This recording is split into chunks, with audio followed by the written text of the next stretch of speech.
Humans are part of nature, and this translates to this that in reality we're not meant to function according to the 5-day, 9 to 5 work week or success-oriented lifestyle, but instead according to the cycles of nature and seasons and moon cycles and, of course, our personal cycles.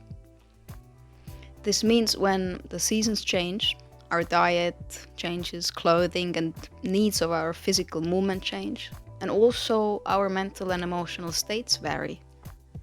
And we can support it and not fight against it. For example, the yoga practice should support definitely the function of lungs and small intestine during autumn, and in winter, for example, bladder and kidneys, and in spring, the liver. And you can aid your body with a thorough cleanse during the change of seasons. In yoga, we practice shanka prankshalana, which is a traditional method with salt water to cleanse the whole digestive system from top to bottom. The process itself is actually easy, and it is advised to practice it with a good teacher about 3 times before you attempt it by yourself. During shanka prankshalana, you drink a glass of saline solution and perform 6 specific yet simple exercises. Then you drink another glass and you do the exercises again. Depending on the size of the person, it is normal to drink 3 to 5 or even 6 liters during the cleanse. Since you consume a lot of water plus the exercises, the water will be guided through the whole digestive tract, and in the end of the cleanse, which could last up to 3 hours, usually less, completely clear water will come out of you. For me, it is a wonderful restart for the body and also the mind. It gets real quiet towards the end of the cleanse, and this is my favorite part of it. After the cleanse, it is very important to feed yourself mindfully. In our daily lives, we're actually supposed to eat according to our species, which is not that common nowadays. But right after the cleanse, you will be eating grain porridges with a lot of vegetables, so mainly vegetables, and then you will gradually add different foods back into your diet. And during this time, your body will give you very clear signs about which foods it tolerates well and which it does not. With this process, you can find out the foods that are not good for you or even you're allergic to, and perfect the way you eat daily.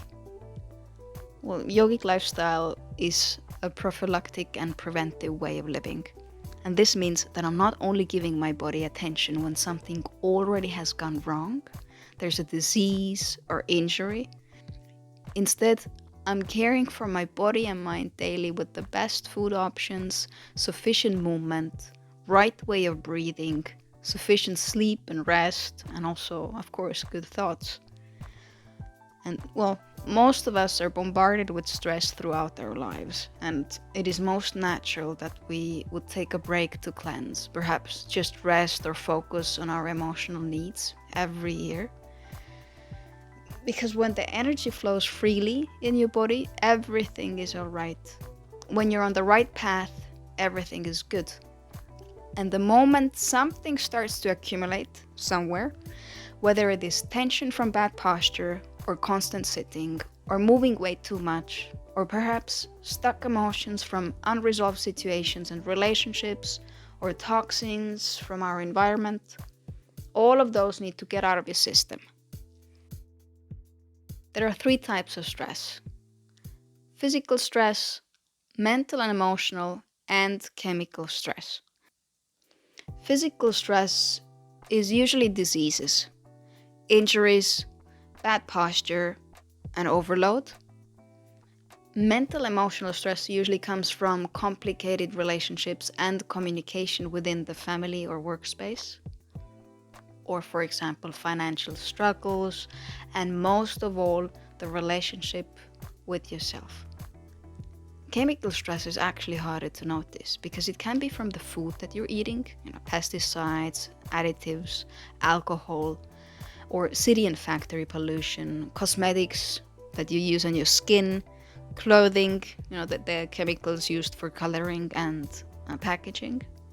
And that is why it is an absolute necessity to cleanse oneself every year, because there is always something getting stuck which should get out. And honestly, I've actually noticed that people don't even understand how much they are affected by all of it.